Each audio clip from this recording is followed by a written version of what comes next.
বাংলা সাহিত্যের রোমাঞ্চকর কিছু গল্প দিয়ে সাজানো আমাদের এই বিশেষ নিবেদন সানডে সাসপেন্স। আজ সানডে সাসপেন্সে শরদিন্দু বন্দ্যোপাধ্যায়ের লেখা একটি ব্যোমকেশের কাহিনী, রক্তমুখী নীলা। ব্যোমকেশকে নিয়ে লেখক মোট ৩২টি কাহিনী লিখেছিলেন। রক্তমুখী নীলা এই গল্পটি লেখা হয় ২৪শে ভাদ্র ১৩৪৪ বঙ্গাব্দে, অর্থাৎ ১৯৩৭ খ্রিস্টাব্দে। প্রধান চরিত্রে ব্যোমকেশ, অজিত, মহারাজ রমেন্দ্র সিংহ এবং রমানাথ নিয়োগী। গল্পের সূত্রধার দ্বীপ, গল্প পাঠে মীর এবং দ্বীপ। শুরু হচ্ছে রক্তমুখী নীলা।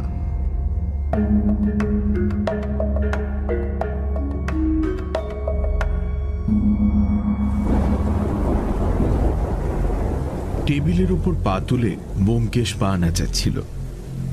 খোলা খবরের কাগজটা তার কোলের ওপর রাখা। শ্রাবণের কর্মহীন সকালে দুজনে বাড়িতে বসে আছি। গত ৪ দিন ঠিক এইভাবেই কেটেছে। আজকের ওই বৃষ্টি ভেজা ধূসর দিনটা এইভাবেই কাটবে ভাবতে ভাবতে মন খারাপ হয়ে যাচ্ছিল। ব্যোমকেশ কাগজে মগ্ন, তার পা নিজের ইচ্ছে নেচে চলেছে। আমি নীরবে সিগারেট টেনে চলেছি। কারো মুখে কথা নেই।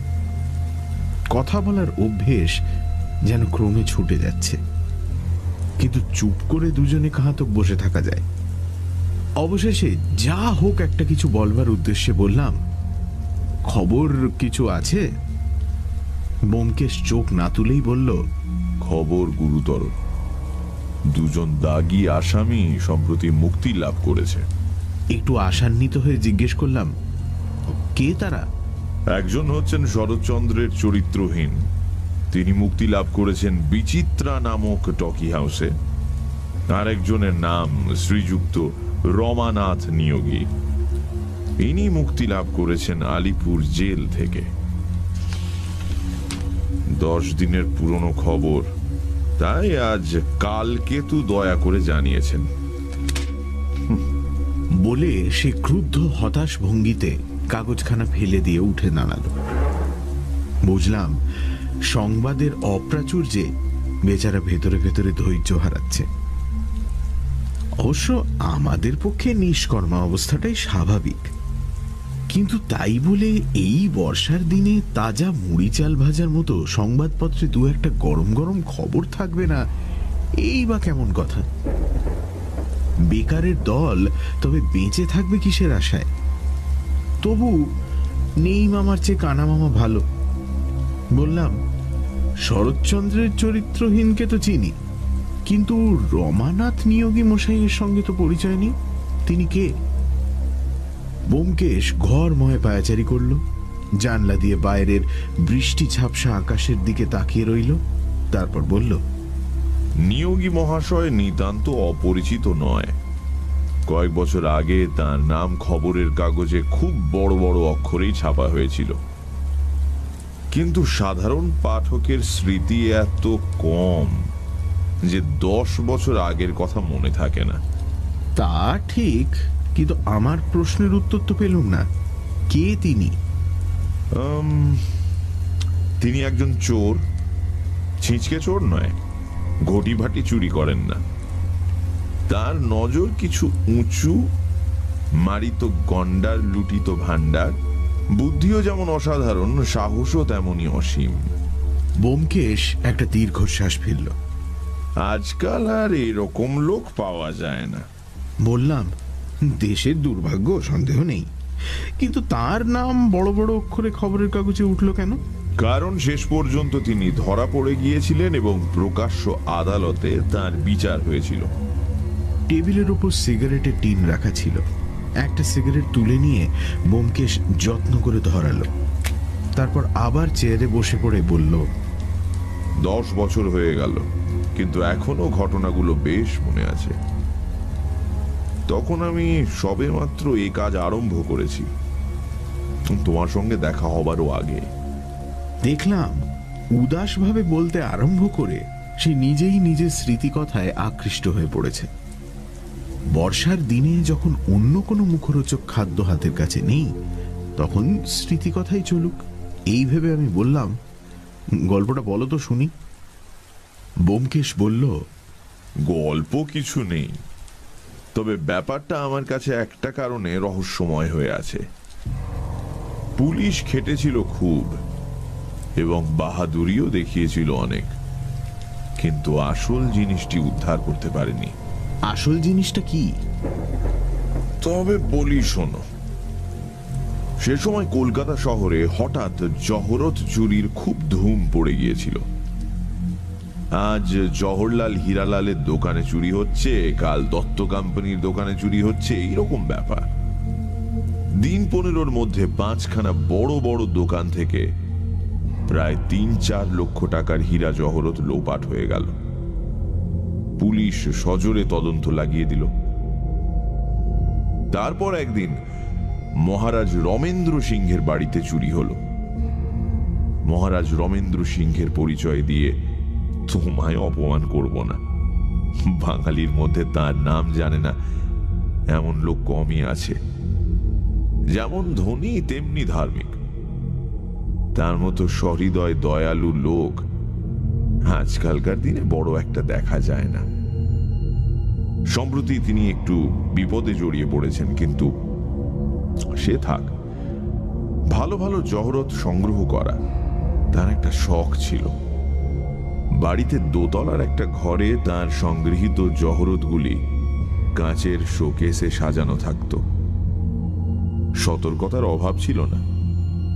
সেপাই শান্ত্রী চৌকিদার অষ্টপ্রহর পাহারা দিত, কিন্তু তবু একদিন রাত্রিবেলা চোর ঢুকে 2জন চৌকিদারকে অজ্ঞান করে তার কয়েকটা দামি জহরত নিয়ে পালালো।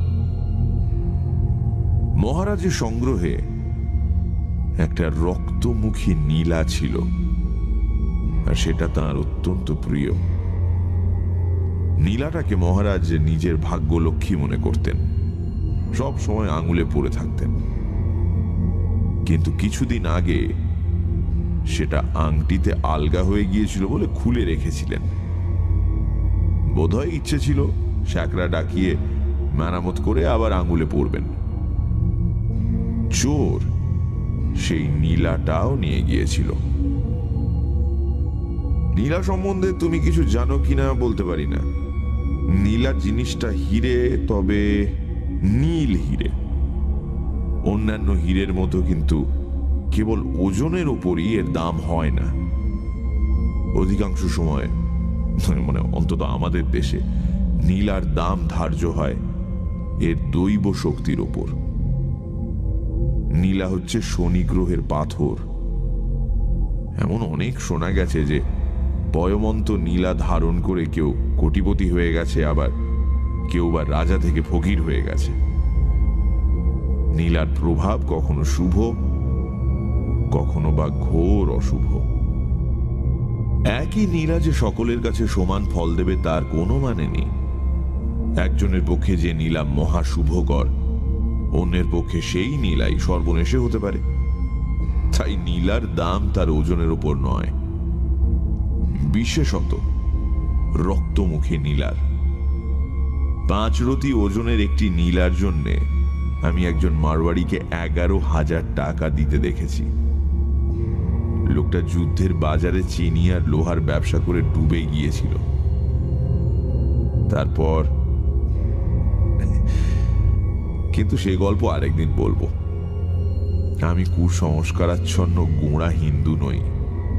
ভূত প্রেত মারণ উচাটন বিশ্বাস করি না, কিন্তু রক্তমুখী নীলার অলৌকিক শক্তির উপর আমার অটল বিশ্বাস।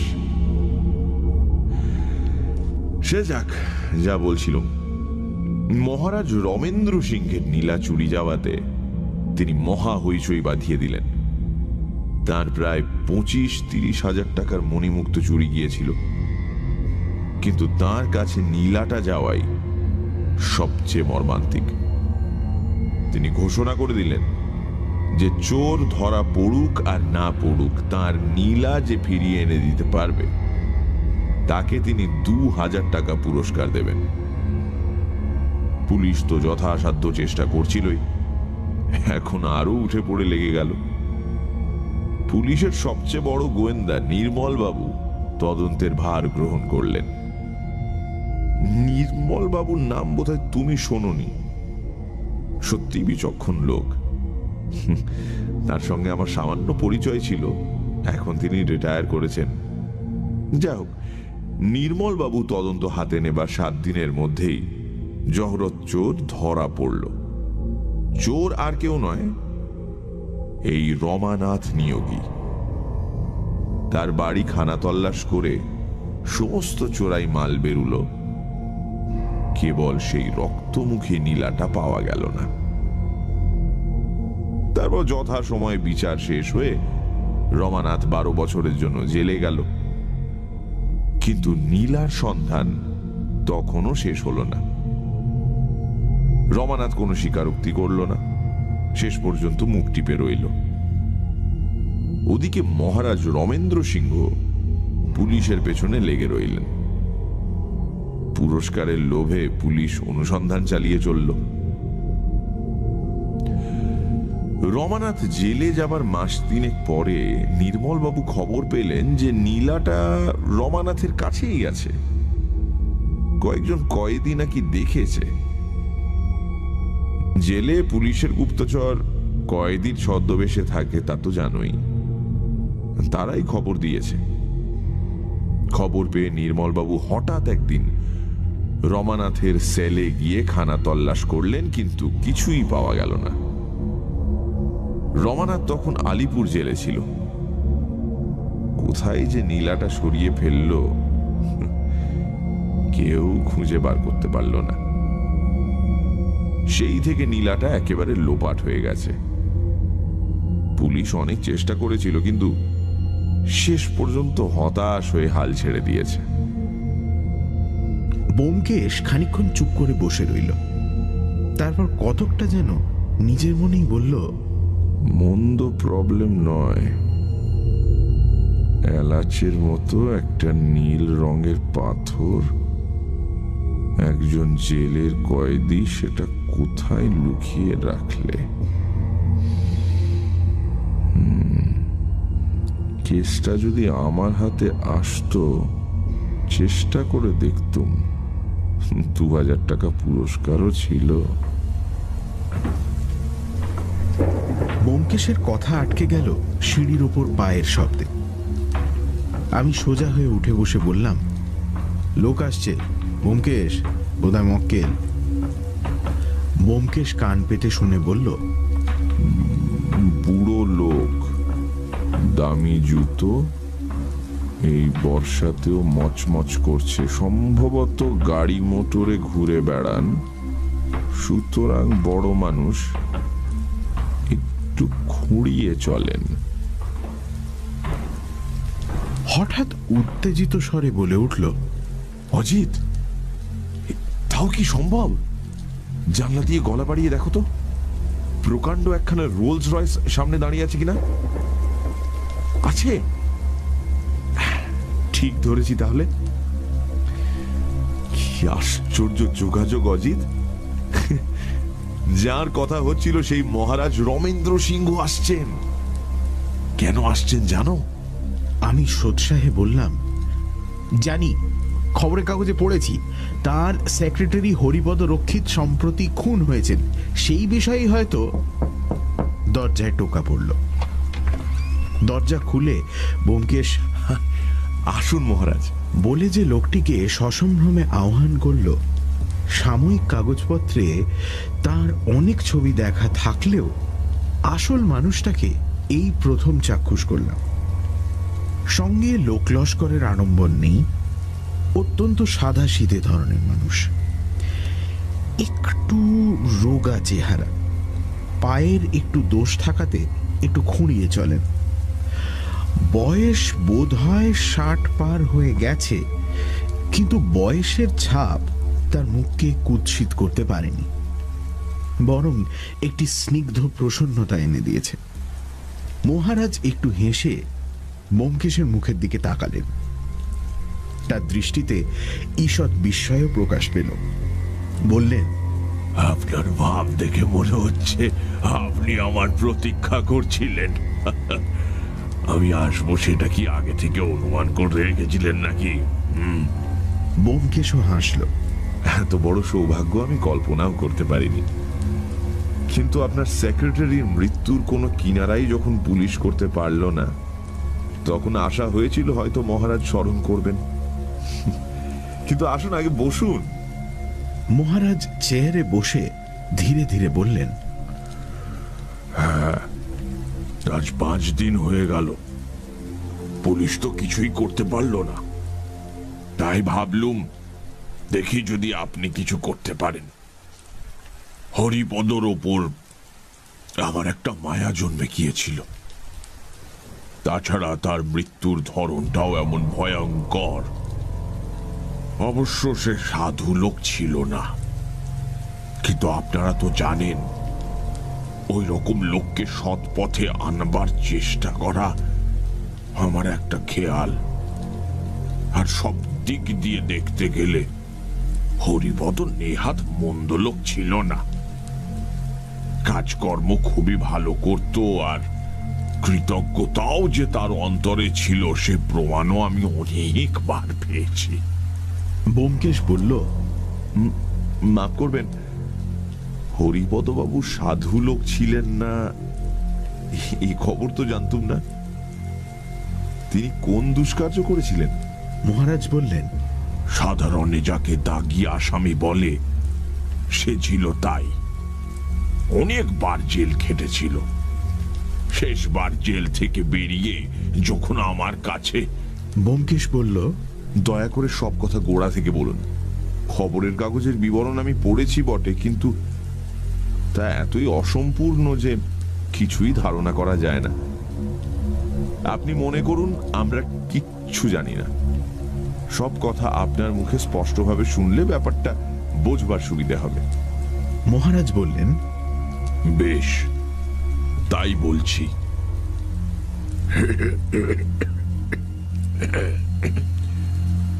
আন্দাজ মাস 6 কথা হবে। ফাল্গুন মাসের মাঝামাঝি হরিপদ প্রথম আমার সঙ্গে দেখা করতে এলো। আগের দিন জেল থেকে বেরিয়েছে। আমার কাছে কোনো কথাই গোপন করলে না। বললে আমি যদি তাকে সৎ পথে চলবার একটা সুযোগ দিই তাহলে সে আর বিপথে যাবে না। তাকে দেখে তার কথা শুনে দয়া হলো। বয়স বেশি নয়, 40-এর নিচেই, কিন্তু এরই মধ্যে 4 জেল খেটেছে। শেষবারে চুরি, জালিয়াতি, নাম ভাঁড়িয়ে পরের দস্তখতে টাকা নেওয়া ইত্যাদি কয়েকটা গুরুতর অপরাধে লম্বা মেয়াদ খেটেছে। দেখলুম অনুতাপও হয়েছে।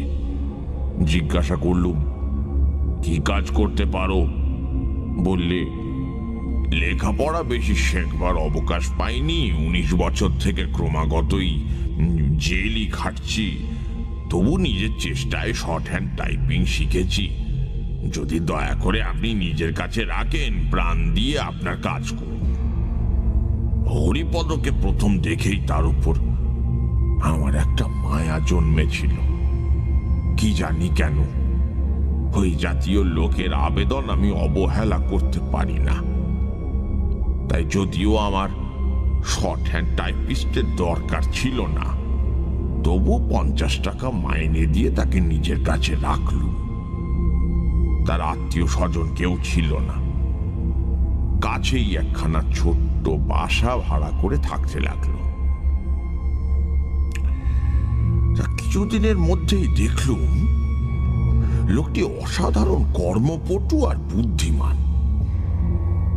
যে কাজ তার নিজের নয় তাও এমন সুচারুভাবে করে রাখে যে কারুর কিছু বলার থাকে না।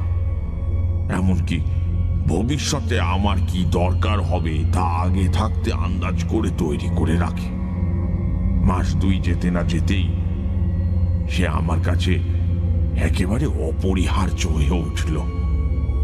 মানে হরিপদ না হলে কোনো কাজই চলে না। এই সময় আমার পুরনো সেক্রেটারি অবিনাশ বাবু মারা গেলেন। আমি তার জায়গায় হরিপদকে নিযুক্ত করলুম। এই নিয়ে আমার আমলাদের মধ্যে একটু মন কষাকষিও হয়েছিল, কিন্তু আমি সেসব গ্রাহ্য করিনি। সবচেয়ে উপযুক্ত লোক বুঝেই হরিপদকে সেক্রেটারির পদ দিয়েছিল। তারপর গত 4 মাস ধরে হরিপদ খুব দক্ষতার সঙ্গেই সেক্রেটারির কাজ করে এসেছে। কখনো কোনো ত্রুটি হয়নি। নিম্নতন কর্মচারীরা মাঝে মাঝে আমার কাছে তার নামে নালিশ করত, কিন্তু সেসব নিতান্তই বাজে নালিশ। হরিপদর নামে কলঙ্ক পড়েছিল বটে, জেলের দাগ সহজে মোছে না, কিন্তু শেষ পর্যন্ত তার চরিত্র যে একেবারে বদলে গিয়েছিল তাতে সন্দেহ নেই। আমার মনে হয় অভাবের তাড়নায় সে অসৎ পথে গিয়েছিল, তাই অভাব দূর হবার সঙ্গে সঙ্গে তার দুষ্প্রবৃত্তিও কেটে গিয়েছিল। আমাদের জেলখানা খুঁজলে এই ধরনের কত লোক যে বেরোয় তার সংখ্যা নেই। সে যাই হোক, হঠাৎ গত মঙ্গলবারে যে ব্যাপার ঘটল তা একেবারে অভাবনীয়। খবরের কাগজে অল্প বিস্তর বিবরণ আপনারা পড়েছেন, তাতে যোগ করবার আমার বিশেষ কিছু নেই। সকালবেলা খবর পেলুম হরিপদ খুন হয়েছে। পুলিশে খবর পাঠিয়ে নিজে গেলুম তার বাসায়। দেখলুম শোবার ঘরের মেঝেই সে মরে পড়ে আছে, রক্তে চারিদিক ভেসে যাচ্ছে। হত্যাকারী তার গলাটা এমন ভয়ঙ্কর ভাবে কেটেছে যে ভাবতেও আতঙ্ক হয়। গলার নলি কেটে চিরে একেবারে ছিন্ন ভিন্ন করে দিয়েছে। আপনারা অনেক হত্যাকাণ্ড নিশ্চয়ই দেখেছেন, কিন্তু এমন পাশবিক নৃশংসতা কখনো দেখেছেন বলে বোধ হয় না। এই পর্যন্ত বলে মহারাজ যেন সেই ভয়ঙ্কর দৃশ্যটা চোখের সামনে আবার দেখতে পেয়ে শিউরে উঠে চোখ বুজলেন। ব্যোমকেশ জিজ্ঞেস করল, তার দেহে আর কোথাও আঘাত ছিল না? মহারাজ বললেন, ছিল। তার বুকে ছুরির একটা আঘাত ছিল। ডাক্তার বলেন ওই আঘাতই মৃত্যুর কারণ। গলার আঘাতগুলো তার পরের, অর্থাৎ হত্যাকারী প্রথমে তার বুকে ছুরি মেরে তাকে মর্মান্তিক আহত করে, তারপর তার গলা ওইভাবে ছিন্ন ভিন্ন করেছে। কি ভয়ঙ্কর নিষ্ঠুরতা ভাবুন তো। আমি শুধু ভাবি কি উন্মত্ত আক্রোশের বশে মানুষ তার মনুষ্যত্ব বিসর্জন দিয়ে এমন হিংস্র জন্তুতে পরিণত হয়। কিছুক্ষণ আর কোনো কথা হলো না। মহারাজ বোধহয় মানুষ নামক অদ্ভুত জীবের অমানুষিক দুষ্কৃতি করবার অফুরন্ত শক্তির কথাই ভাবতে লাগলেন। ব্যোমকেশ ঘাড় হেঁট করে চিন্তামগ্ন হয়ে রইল। হঠাৎ ব্যোমকেশের আধখোলা চোখের দিকে আমার নজর পড়ল। সঙ্গে সঙ্গে আমিও উত্তেজিত হয়ে উঠলাম।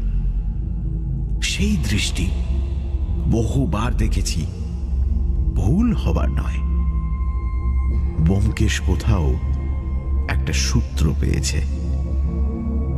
মহারাজ অবশেষে মৌন ভঙ্গ করে বললেন, আমি যা জানি আপনাকে বললুম। এখন আমার ইচ্ছে পুলিশ যা পারে করুক, সেই সঙ্গে আপনিও আমার পক্ষ থেকে কাজ করুন। এত বড় একটা নৃশংস হত্যাকারী যদি ধরা না পড়ে, তাহলে সমাজের পক্ষে বিশেষ আশঙ্কার কথা। আপনার কোনো আপত্তি নেই তো? ব্যোমকেশ বলল, কিচ্ছু না। পুলিশের সঙ্গে আমার ঝগড়া নেই, বরঞ্চ বিশেষ প্রণয় আছে। আপত্তি কিসের? আচ্ছা, হরিপদ শেষবার ক বছর জেল খেটেছিল আপনি জানেন? মহারাজ বললেন, হরিপদর মুখেই শুনেছিলুম আইনের কয়েক ধারা মিলিয়ে তার 14 বছর জেল হয়েছিল। কিন্তু জেলে শান্তশিষ্ট ভাবে থাকলে কিছু সাজা মাপ হয়ে থাকে, তাই তাকে 11 বছরের বেশি খাটতে হয়নি। ব্যোমকেশ প্রফুল্ল স্বরে বলল, বেশ চমৎকার। হরিপদ সম্বন্ধে আপনি আর কিছু বলতে পারেন না? মহারাজ বললেন, আপনি ঠিক কোন ধরনের কথা জানতে চান বলুন, দেখি যদি বলতে পারি। ব্যোমকেশ বলল, মৃত্যুর 2-4 দিন আগে তার আচার ব্যবহারে এমন কিছু লক্ষ্য করেছিলেন কি যা ঠিক স্বাভাবিক নয়? মহারাজ বললেন, হ্যাঁ, লক্ষ্য করেছিলুম। মৃত্যুর 3-4 দিন আগে একদিন সকালবেলা হরিপদ আমার কাছে বসে কাজ করতে করতে হঠাৎ অত্যন্ত অসুস্থ হয়ে পড়ে। তার ভাব দেখে আমার মনে হয়েছিল যে কোনো কারণে সে ভারী ভয় পেয়েছে। সে সময় আর কেউ আপনার কাছে ছিল না? মহারাজ একটু ভেবে বললেন, সে সময় কতগুলি ভিক্ষার্থীর আবেদন আমি দেখছিলাম। যতদূর মনে পড়ে একজন ভিক্ষার্থী তখন সেখানে উপস্থিত ছিল। তার সামনেই হরিপদ অসুস্থ হয়ে পড়ে? হ্যাঁ। কিছুক্ষণ চুপ থেকে ব্যোমকেশ বলল, আর কিছু? অন্য সময়ের কোনো বিশেষ ঘটনা স্মরণ করতে পারেন না? মহারাজ প্রায় 5 মিনিট গালে হাত দিয়ে বসে চিন্তা করলেন। তারপর বললেন, একটা সামান্য কথা মনে পড়ছে, নিতান্তই অবান্তর ঘটনা, তবু বলছি আপনার যদি সাহায্য হয়। আপনি বোধহয় জানেন না, কয়েক বছর আগে আমার বাড়ি থেকে একটা দামি নীলা চুরি হয়ে যায়। জানি বই কি। জানেন? তাহলে এও নিশ্চয়ই জানেন যে সেই নীলাটা ফিরে পাওয়ার জন্যে আমি 2000 টাকা পুরস্কার ঘোষণা করেছিলাম। তাও জানি, তবে সে ঘোষণা এখনো বলবৎ আছে কিনা জানি না। মহারাজ বললেন, ঠিক ওই প্রশ্নই হরিপদ করেছিল। তখন সে আমার টাইপিস্ট, সবেমাত্র কাজে ঢুকেছে। একদিন হঠাৎ জিজ্ঞেস করলো, মহারাজ, আপনার যে নীলাটা চুরি গিয়েছিল সেটা এখন ফিরে পেলে কি আপনি 2000 টাকা পুরস্কার দেবেন? তার প্রশ্নে কিছু আশ্চর্য হয়েছিলাম, কারণ এতদিন পরে নীলা ফিরে পাওয়ার আর কোনো আশাই ছিল না। পুলিশ আগেই হাল ছেড়ে দিয়েছিল। আপনি হরিপদর প্রশ্নের কি উত্তর দিয়েছিলেন? বলেছিলুম, যদি নীলা ফিরে পাই নিশ্চয়ই দেব। ব্যোমকেশ তড়াক করে উঠে দাঁড়িয়ে বলল, মহারাজ, আমি যদি আজ ওই প্রশ্ন করি আপনাকে, তাহলে কি সেই একই উত্তর দেবেন? মহারাজ কিছুক্ষণ অবাক হয়ে তাকিয়ে থেকে বললেন, হ্যাঁ, নিশ্চয়ই। কিন্তু ব্যোমকেশ আবার বসে পড়ে বলল, আপনি হরিপদর হত্যাকারীর নাম জানতে চান? মহারাজের হতবুদ্ধি ভাব আরো বেড়ে গেল। তিনি বললেন, আমি তো কিছুই বুঝতে পারছি না। আপনি হরিপদর হত্যাকারীর নাম জানেন নাকি? জানি, তবে তার বিরুদ্ধে প্রমাণ সংগ্রহ করা আমার কাজ নয়। সেই কাজটা পুলিশ করুক। আমি শুধু তার নাম বলে দেব। তারপর তার বাড়ি তল্লাশ করে প্রমাণ বার করা বোধহয় শক্ত হবে না। অভিভূত কণ্ঠে মহারাজ বললেন, কিন্তু এই যে ভেলকিবাজির মতো মনে হচ্ছে। সত্যি আপনি তার নাম জানেন? কি করে জানলেন? আপাতত অনুমান মাত্র, তবে অনুমান মিথ্যে হবে না। হত্যাকারীর নাম রমানাথ নিয়োগী। রমানাথ নিয়োগী? রমানাথ? কিন্তু কিন্তু নামটা পরিচিত মনে হচ্ছে। হবারই তো কথা। বছর 10 আগে ইনি আপনার নীলা চুরি করে জেলে গিয়েছিলেন, সম্প্রতি জেল থেকে বেরিয়েছেন। মনে পড়েছে, মনে পড়ে। কিন্তু সে হরিপদকে খুন করলো কেন? হরিপদর সঙ্গে তার কি সম্বন্ধ? সম্বন্ধ আছে, পুরনো কয়েকটা নথি ঘাঁটলেই সেটা বেরুবে। কিন্তু মহারাজ, বেলা প্রায় 11টা বাজে, আর আপনাকে ধরে রাখবো না। বিকেলে 4টের সময় যদি দয়া করে আবার পায়ের ধুলো দেন, তাহলে সব জানতে পারবেন, আর হয়তো নীলাটাও ফিরে পেতে পারেন। আমি ইতিমধ্যে সব ব্যবস্থা করে রাখবো। হতভম্ব মহারাজকে বিদায় দিয়ে ব্যোমকেশ নিজেও বাইরে যাওয়ার জন্য তৈরি হতে লাগলো। জিজ্ঞেস করলাম, এত বেলা তুমি আবার কোথায় চললে? সে বলল, বেরুতে হবে, জেলের কিছু পুরনো কাগজপত্র দেখা দরকার, তাছাড়া অন্য কাজও আছে। কখন ফিরবো কিছু ঠিক নেই, যদি সময় পাই হোটেলে খেয়ে নেব।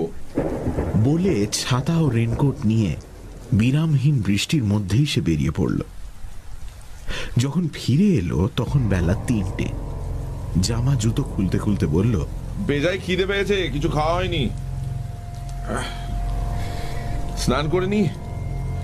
পুটিরাম, চট করে কিছু খাওয়ার ব্যবস্থা কর, আজ ম্যাটিনি, ঠিক 4টের সময় অভিনয় আরম্ভ হবে। অবাক হয়ে জিজ্ঞেস করলাম, সে কি কিসের অভিনয়? ব্যোমকেশ বলল, ভয় নেই, এই ঘরেই অভিনয় হবে। অজিত, দর্শকদের জন্য আরো গোটা কয়েক চেয়ার এই ঘরে আনিয়ে রাখো। বলে বাথরুমে ঢুকে পড়ল। চানের শেষে খেতে বসে বললাম, সমস্ত দিন কি করলে বলো? ব্যোমকেশ অনেকখানি অমলেট মুখে পুরে দিয়ে তৃপ্তির সঙ্গে চিবোতে চিবোতে বলল, জেল ডিপার্টমেন্টের অফিসে আমার এক বন্ধু আছেন, প্রথমে তার কাছে গেলুম। সেখানে পুরনো রেকর্ড বার করে দেখা গেল যে আমার অনুমান ভুল হয়নি। তোমার অনুমানটা কি? প্রশ্নে কান না দিয়ে ব্যোমকেশ বলতে লাগলো, সেখানকার কাজ শেষ করে বুদ্ধুবাবু, সরি, বিধুবাবুর কাছে গেলুম। হরিপদর খুনটা তাঁরই এলাকায় পড়ে। কেসের ইনচার্জ হচ্ছেন ইন্সপেক্টর পূর্ণবাবু। পূর্ণবাবুকে ব্যাপারটা বুঝিয়ে এবং বিধুবাবুর পদদ্বয়ে যথোচিত তেল মালিশ করে শেষ পর্যন্ত কাজ উদ্ধার হলো। কিন্তু কাজটা কি তাই তো আমি এখনো জানি না। কাজটা হচ্ছে প্রথমত রমানাথ নিয়োগীর ঠিকানা বার করা, এবং দ্বিতীয়ত তাকে গ্রেফতার করে তার বাসা খানা তল্লাশ করা। ঠিকানা সহজেই বেরুল, কিন্তু খানা তল্লাশে বিশেষ ফল হলো না। অবশ্য রমানাথের ঘর থেকে একটা বিশাল আকৃতির ছোরা বেরিয়েছে, তাতে মানুষের রক্ত পাওয়া যায় কিনা পরীক্ষার জন্য পাঠানো হয়েছে। কিন্তু যে জিনিস পাবো আশা করেছিলাম সেটা পেলাম না। লোকটা লুকিয়ে রাখবার ক্ষমতা অসামান্য। কি জিনিস? মহারাজের নীলাটা। তারপর এখন কি করবে? এখন অভিনয় করব, রমানাথের কুসংস্কারে ঘা দিয়ে দেখব যদি কিছু ফল পাই। ওই বোধহয় মহারাজ এলেন, বাকি অভিনেতারাও এসে পড়ল বলে ঘড়ির দিকে তাকালো।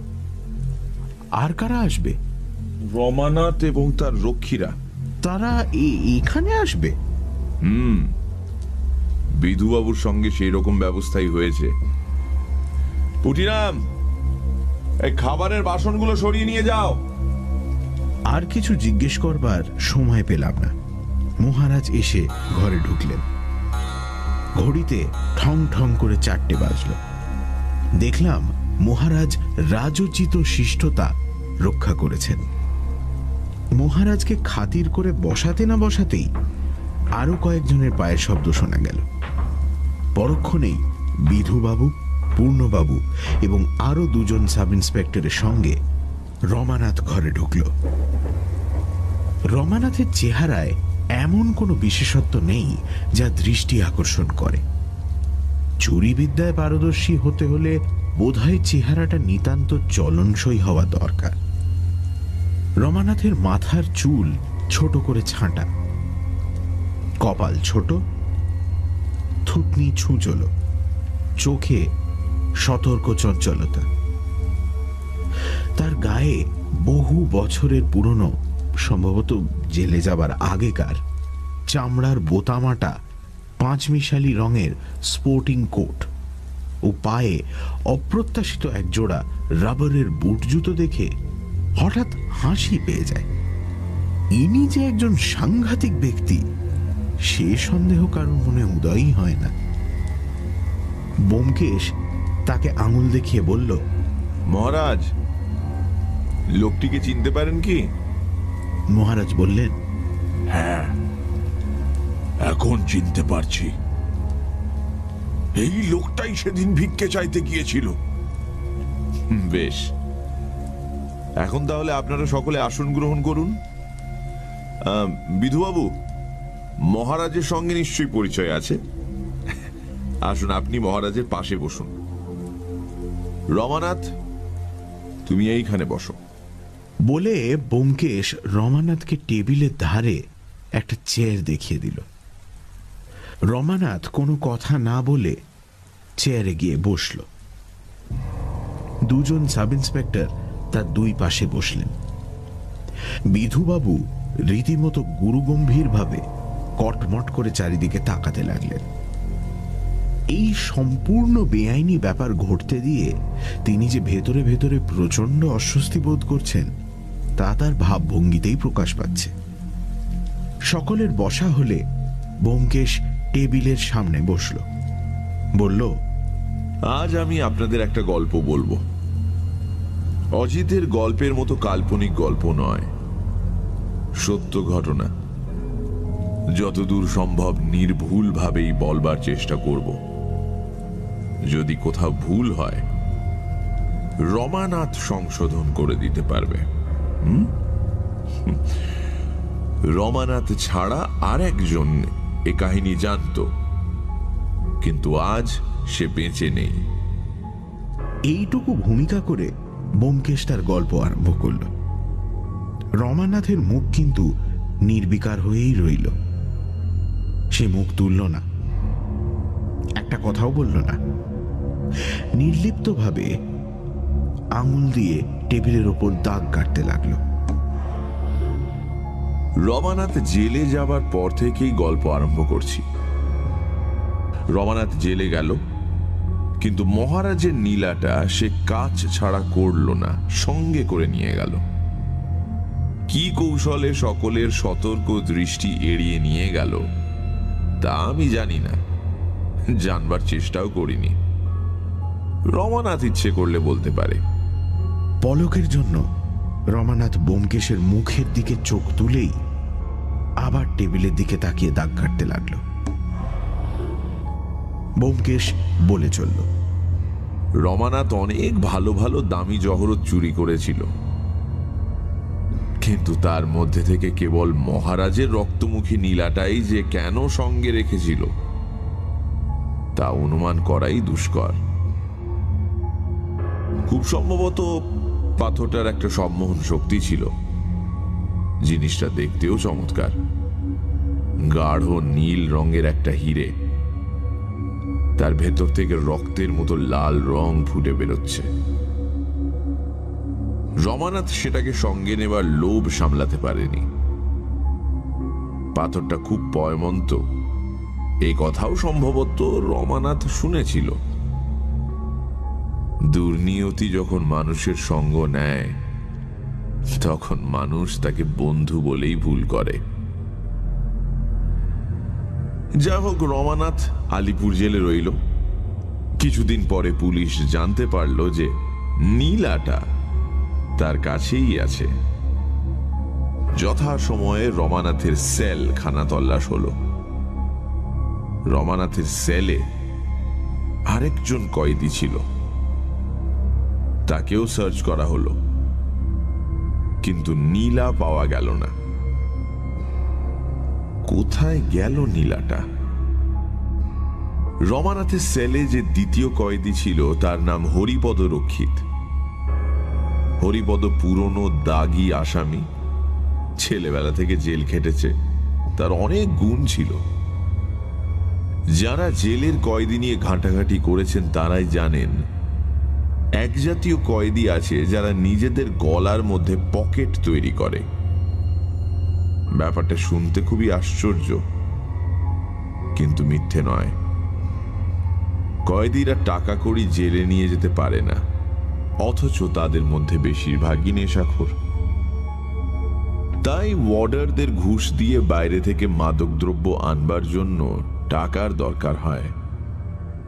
গলায় পকেট তৈরি করবার ফন্দি এই প্রয়োজন থেকেই উৎপন্ন হয়েছে। যারা কাঁচা বয়স থেকে জেলে আছে তাদের মধ্যেই এই জিনিসটা বেশি বেশি দেখা যায়। প্রবীণ পুলিশ কর্মচারী মাত্রই এসব কথা জানেন।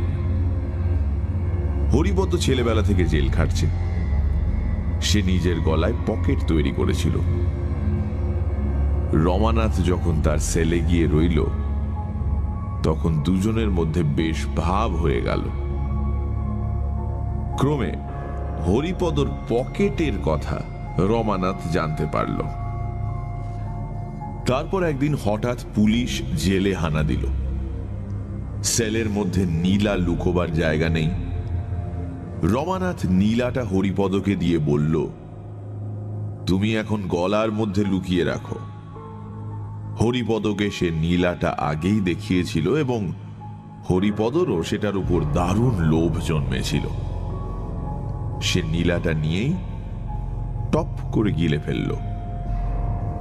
তার কণ্ঠনালীর মধ্যে নীলাটা গিয়ে রইল। বলা বাহুল্য, পুলিশ এসে যখন তল্লাশ করল তখন কিছুই পেল না। এই ঘটনার পরদিনই হরিপদ হঠাৎ অন্য জেলে চালান হয়ে গেল। জেলের রেকর্ডে তার উল্লেখ আছে। হরিপদর ভারী সুবিধা হলো। সে বিশ্বাসঘাতকতা করল, যাবার আগে নীলাটা রমানাথকে ফিরিয়ে দিয়ে গেল না। রমানাথ কিছু বলতে পারল না। চোরের মার কান্না কেউ শুনতে পায় না। সে মন গুমরে রয়ে গেল। মনে মনে তখন থেকেই বোধ করি ভীষণ প্রতিহিংসার সংকল্প আঁটতে লাগলো। এই সময় লক্ষ্য করলাম রমানাথের মুখের কোনো বিকার ঘটেনি বটে, কিন্তু রগ ও গলার শিরা দপদপ করছে, দুই চোখ লাল হয়ে উঠেছে। ব্যোমকেশ বলে চলল, তারপর একে একে 10টি বছর কেটে গেছে। 6 মাস আগে হরিপদ জেল থেকে মুক্তি পেল। মুক্তি পেয়েই সে মহারাজের কাছে এলো।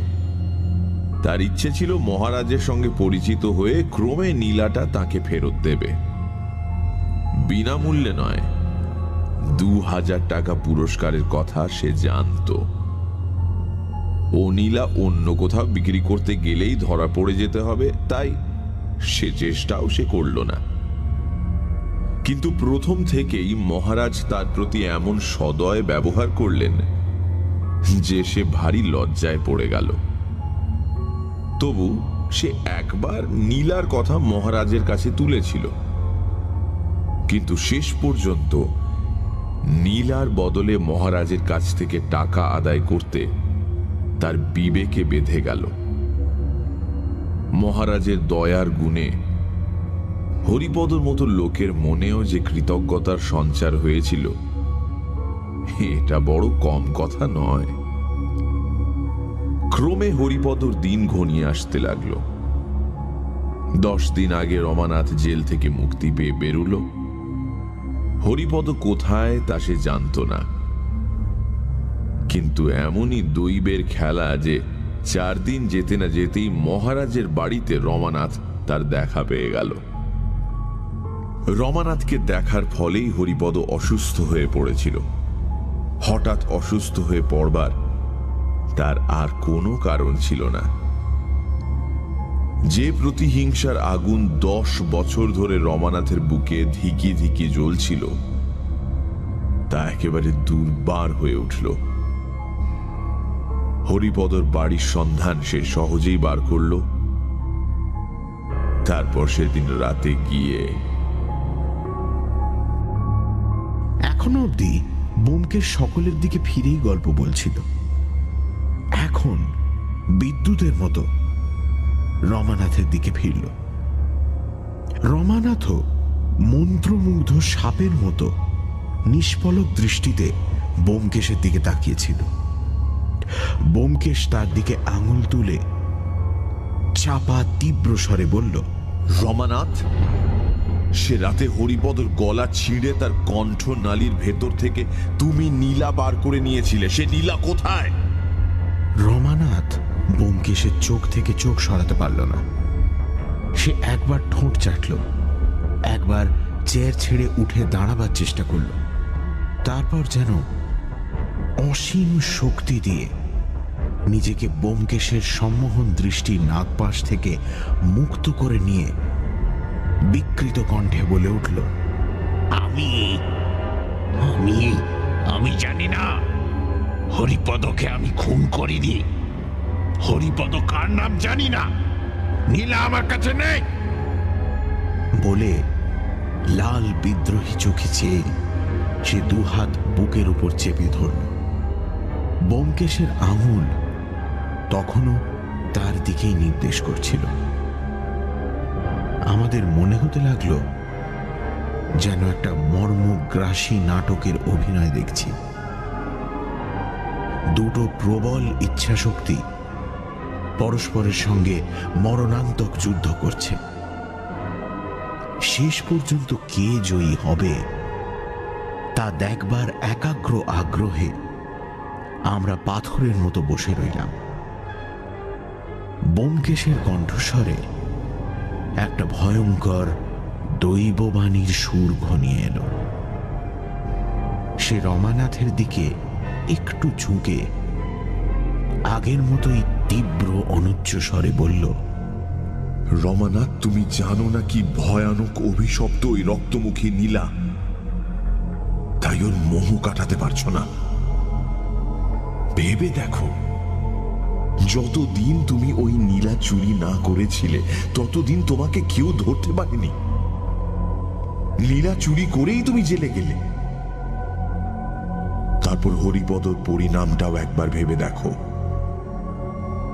সে গলার মধ্যে নীলা লুকিয়ে রেখেছিল। তার গলার কি অবস্থা হয়েছিল তা তোমার চেয়ে বেশি আর কেউ জানে না। এখনো যদি নিজের ভালো চাও, ওই সর্বনাশা নীলা ফেরত দাও রমানাথ। নীলা নয়, ওটা কেউটে সাপের বিষ। যদি হাতে সে নীলা পড়ো, তোমার হাতে হাত কড়া পড়বে। যদি গলায় পড়ো, ওই নীলা ফাঁসির দড়ি হয়ে তোমার গলায় চেপে ধরবে। অব্যক্ত একটা শব্দ করে রমানাথ উঠে দাঁড়ালো। তার মনের ভেতরে কিরম প্রবল আবেগের সৃষ্টি হয়েছে তা আমরাও বুঝতে পারিনি। পাগলের মতো সে একবার চারিদিকে তাকালো, তারপর নিজের কোটের চামড়ার বোতামটা সজোরে ছিঁড়ে দূরে ফেলে দিয়ে চিৎকার করে উঠল, চাই না, চাই না, এই নাও নীলা, আমাকে আমাকে বাঁচাও।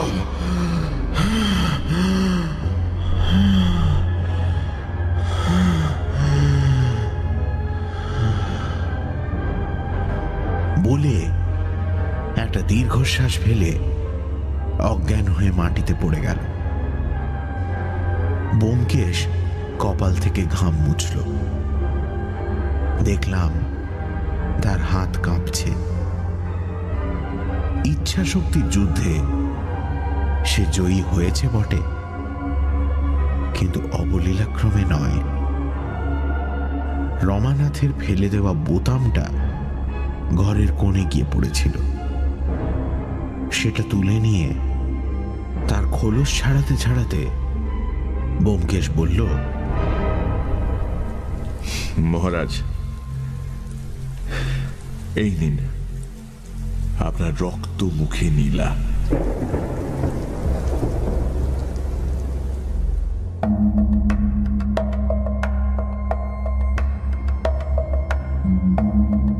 শুনছিলেন রক্তমুখী নীলা, রচনা শরদিন্দু বন্দ্যোপাধ্যায়, গল্প পাঠে মীর এবং দীপ, শব্দগ্রহণ, আবহ সঙ্গীত এবং স্পেশাল এফেক্টসে রিচার্ড, পরিকল্পনা ও পরিচালনায় ইন্দ্রাণী। রেডিও মির্চির তরফ থেকে আন্তরিক ধন্যবাদ শ্রী প্রবীর চক্রবর্তীকে আমাদের পাশে থাকার জন্য। আগামী সপ্তাহে ঠিক এই সময় আরো একটি রোমাঞ্চকর গল্প নিয়ে হাজির হবে সানডে।